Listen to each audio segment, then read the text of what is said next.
তখন নির্বাচিত সরকারই করবে। আপনি যাই কিছু করেন তার ইমপ্লিমেন্টেশন কিন্তু নির্বাচিত সরকার করবে। কিন্তু আমি মনে করি এই সরকারের কিছু ফর্মুলা দেওয়া উচিত, একটা কমিশন গঠন করা উচিত, যে যাতে নির্বাচিত সরকার এসে ওই ফর্মুলায় ওই কমিশনে যে সংস্কার প্রস্তাবগুলো এসেছে সেগুলো বাস্তবায়ন করতে। তিনি সব করতে গেলে কিন্তু আপনার এটা একটা ক্লান্তির প্রতিক্রিয়া হতে পারে।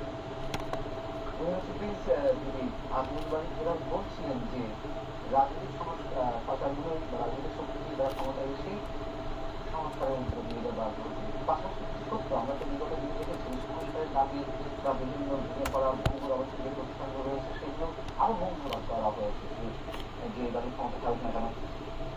সেই জায়গা থেকে জনগণের প্রত্যাশা বর্তমান অন্তর্বর্তীকালীন সরকারের কাছে অবশ্যই বেশি।